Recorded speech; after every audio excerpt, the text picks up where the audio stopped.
فلسطین یہ صرف آج کا مسئلہ نہیں بلکہ پچھلے 3000 سال سے اس سٹی کو قبضہ کرنے کی لڑائی چل رہی ہے۔ آج سے 3300 سال پہلے اللہ نے موسیٰ علیہ السلام کو حکم دیا کہ بنی اسرائیل یہودی کو ایجپٹ میں فرعون کی غلامی سے نکال کر آزاد کر دو، اور پھر بہت مشکل سے فرعون نے آخر بنی اسرائیل کو آزاد کر دیا، جس کے بعد موسیٰ علیہ السلام بنی اسرائیل کو لے کر فلسطین کے پاس آئے اور کہا کہ اس سٹی پر حملہ کرو، لیکن بنی اسرائیل نے کہا کہ آپ اور آپ کا رب جا کر لڑیں، ہم یہ لڑائی نہیں کرنے والے، جس کی وجہ سے اللہ نے 40 سال تک انہیں اس ڈیزرٹ میں رہنے کی سزا دی، جدھر موسیٰ علیہ السلام پر آسمانی کتاب تورات نازل ہوئی۔ اور اس تورات کے پہلے chapter the book of Genesis میں کلیئرلی لکھا ہے، صاف صاف لکھا ہے کہ یہ علاقہ فلسطین اللہ نے صرف اور صرف ابراہیم علیہ السلام کی اولاد کے لیے رکھا ہے، جس کی وجہ سے آج تک یہ جتنی لڑائیاں چل رہی ہیں یہ اس لیے ہے کیونکہ یہودی یہ کلیم کرتے ہیں کہ تورات کی اس آیت کے مطابق جروسلم اور فلسطین پر صرف اور صرف بنی اسرائیل کا حق ہے، کیونکہ بنی اسرائیل ابراہیم علیہ السلام کی اولاد اسحاق علیہ السلام کی اولاد میں سے ہے، اینڈ اٹ میک سینس، تب تو ان کو ملنا چاہیے۔ لیکن تورات میں لکھا ہے کہ یہ علاقہ ابراہیم علیہ السلام کی اولاد کے لیے، صرف اسحاق علیہ السلام کی اولاد کے لیے نہیں۔ ابراہیم علیہ السلام کے ایک نہیں بلکہ 2 بیٹے تھے، اسحاق اور اسماعیل۔ اسحاق علیہ السلام was the father of بنی اسرائیل، بٹ اسماعیل علیہ السلام کو عربوں کا فادر سمجھا جاتا ہے، اور یہ بات صرف ہم نہیں، ایون یہودی بھی اس بات کو مانتے ہیں۔ تو انہی کی کتاب تورات کے مطابق فلسطین پر صرف اسحاق علیہ السلام کی اولاد کا حق نہیں ہے بلکہ اسماعیل علیہ السلام کی اولاد عربوں کا بھی حق ہے۔ موسیٰ علیہ السلام کے ساتھ 40 سال ڈیزرٹ میں رہنے کے بعد آخر بنی اسرائیل نے یوشع جاشوا کی لیڈرشپ میں فلسطین کو فتح کر لیا، لیکن کچھ ہی عرصے بعد یہ سٹی ان کے ہاتھ سے دوبارہ نکل گئی، اور پھر اگلے 300 سال تک بنی اسرائیل اس سٹی کو دوبارہ حاصل نہیں کر سکے۔ لیکن 300 سال بعد بنی اسرائیل نے داؤد علیہ السلام کی لیڈرشپ میں اس سٹی جروسلم کو دوبارہ فتح کر لیا، اور ان کے بیٹے سلیمان علیہ السلام نے یہاں پہلی دفعہ اللہ کی عبادت کے لیے ایک مسجد، ایک ٹیمپل بنایا۔ سلیمان علیہ السلام کے بعد یہودیوں نے فلسطین اور جروسلم پر 400 سال تک حکومت کی، لیکن 400 سال بعد بیبلون عراق میں ایک بہت ہی طاقتور امپائر بن چکی تھی، جس کے بادشاہ بخت نصر نے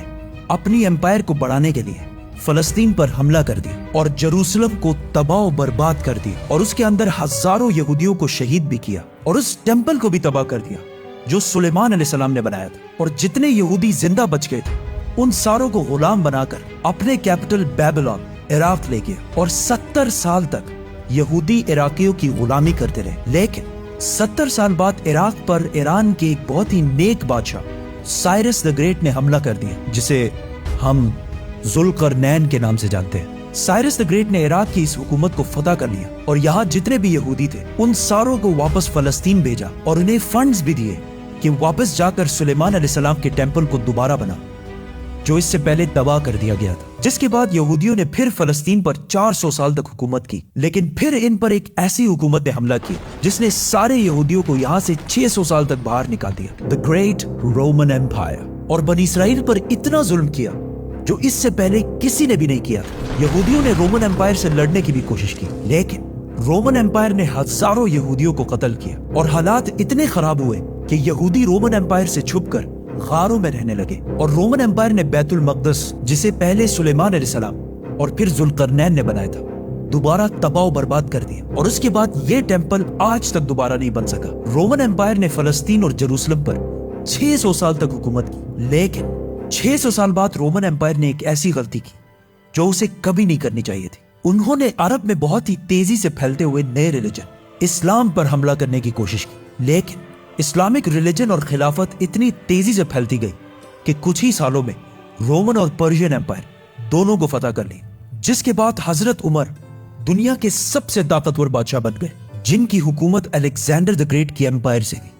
بہت بڑی تھی۔ آخر مسلمان رومن امپائر کو فتح کرتے کرتے جروسلم کے دروازے تک پہنچے۔ رسول اللہ صلی اللہ علیہ وسلم نے پہلے ہی کہہ دیا تھا کہ مسلمان ایک دن جروسلم ضرور فتح کریں گے۔ اب مسلمانوں کے پاس 2 آپشن تھے، یا تو جروسلم کو اسی طرح تباہ کیا جائے جو اس سے پہلے باقی بادشاہوں نے کیا تھا، اور یا اس کا سیج محاصرہ کر لیں۔ آخر 6 مہینے بعد جروسلم کے گورنر سفرونیس نے کہا کہ میں یروشلم صرف ایک ہی شرط میں مسلمانوں کے حوالے کروں گا کہ مسلمانوں کے بادشاہ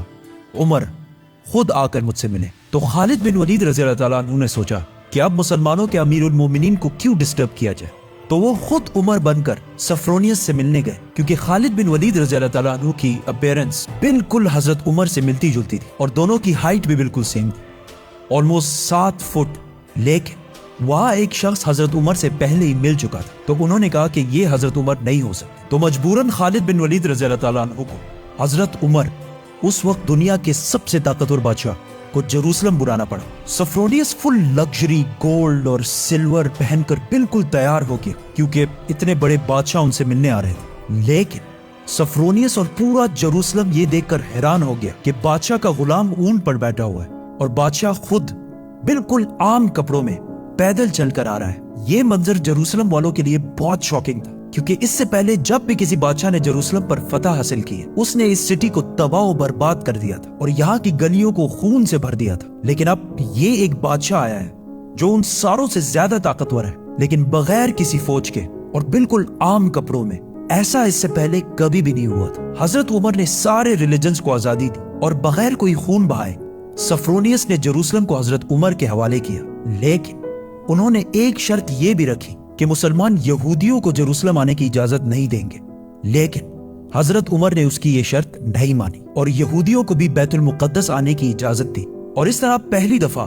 جروسلم ابراہیم علیہ السلام کے بیٹے اسماعیل علیہ السلام کے اولاد کے پاس آیا۔ اس کے بعد آلموسٹ 350 سال تک مسلمان، کرسچن اور یہودی جروسلم میں بالکل پیس اور امن کے ساتھ رہنے لگے۔ لیکن پھر 350 سال بعد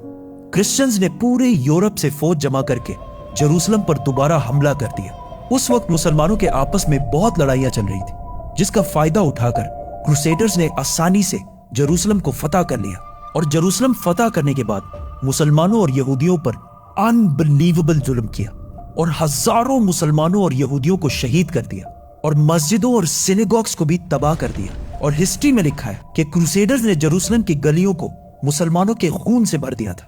اور ایون مسجد اقصی کو بھی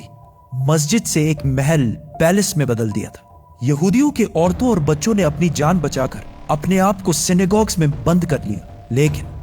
کروسیڈرز نے ان سارے بلڈنگز کو آگ لگا دی اور ان کے بچوں اور عورتوں کو زندہ جلا دیا۔ اور یہ سب صرف ہم نہیں کہتے، بلکہ یہ اوتھینٹک ہسٹری کا حصہ ہے جسے یورپینز بھی مانتے ہیں۔ اس کے بعد ان کروسیڈرز نے جروسلم پر آلموسٹ 90 ایئرز تک حکومت کی، لیکن پھر 90 ایئرز بعد مسلمانوں کے ایک بہت بڑے بادشاہ سلطان صلاح الدین ایوبی نے پوری مسلم دنیا سے فوج جمع کر کے جروسلم کو دوبارہ کرسچن سے چھین کر فتح کر لیا۔ اور اس وقت سارے کرسچنز کا یہ خیال تھا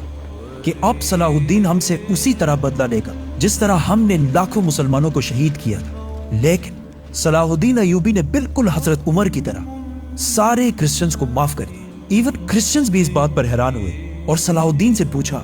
کہ جب ہم نے فتح کیا تو ہم نے ہر مسلمان کو قتل کیا تھا، لیکن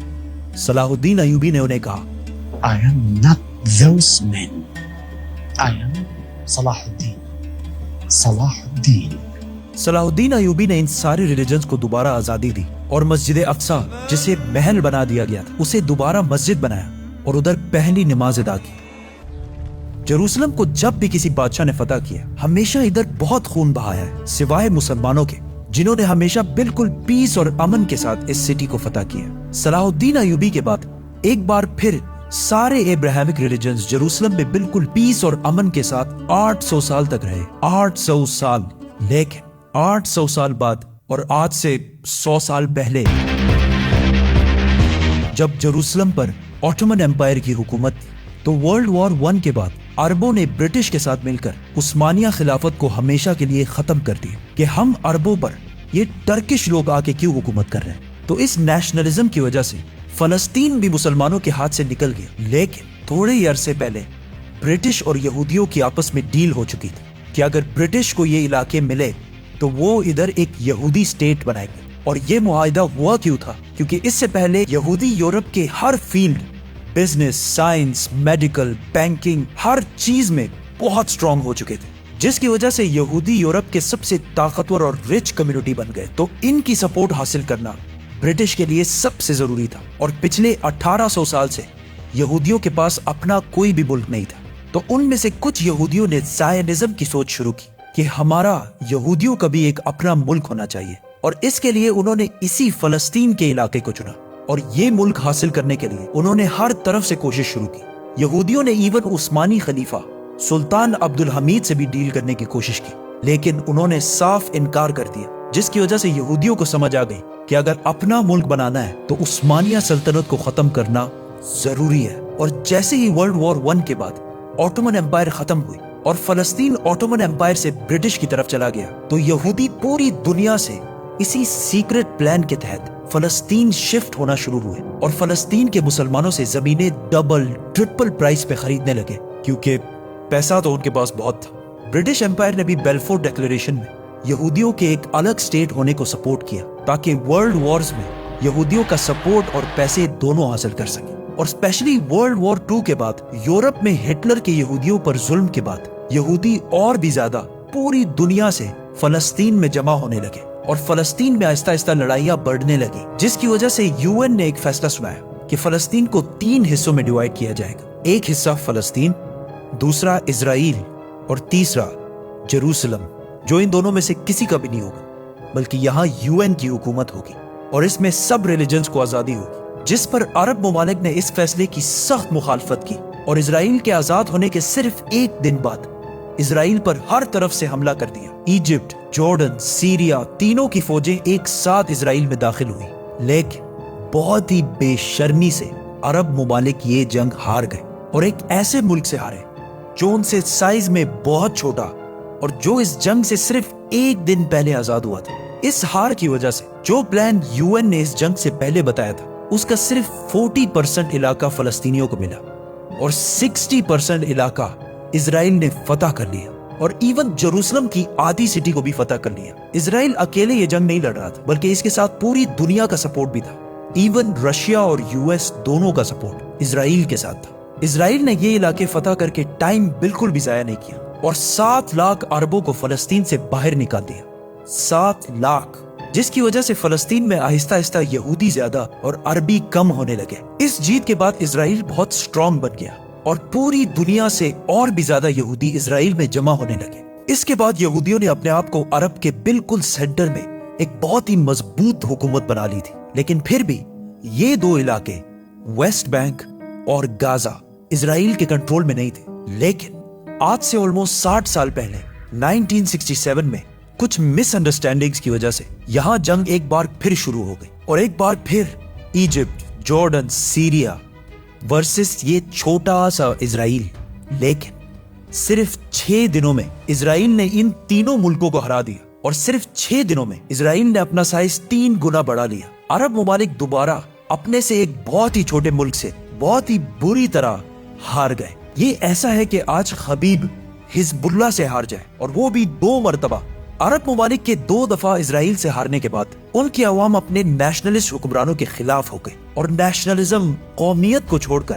ایک نئی سوچ کی طرف بڑھنے لگی۔ دا مسلم بردرہڈ، اخوان المسلمون، جو مصر کے ایک سکول ٹیچر حسن البنا نے بنائی تھی اور جو ایک پاکستانی اسکالر مولانا مودودی کے خیالات سے انسپائرڈ ہے۔ اس سے پہلے اخوان المسلمون کا عرب میں صرف مذاق اڑتا تھا، لیکن اس ہار کے بعد اخوان المسلمون نے عرب عوام سے کہا کہ یہ جنگیں عرب کے مسلمان نہیں بلکہ یہ نیشنلسٹ ہارے ہیں جو صرف نام کے مسلمان ہیں اور ان کا کوئی،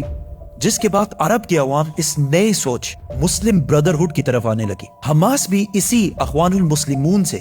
انسپائرڈ ایک گروپ ہے، لیکن اخوان المسلمون وائلنس کے خلاف۔ اس جیت کے بعد اسرائیل نے ویسٹ بینک، گازا اور جیروسلم سب پر قبضہ کر لیا اور آج تک یہ سارے علاقے اسرائیل سے دوبارہ کوئی بھی نہیں چھین سکا۔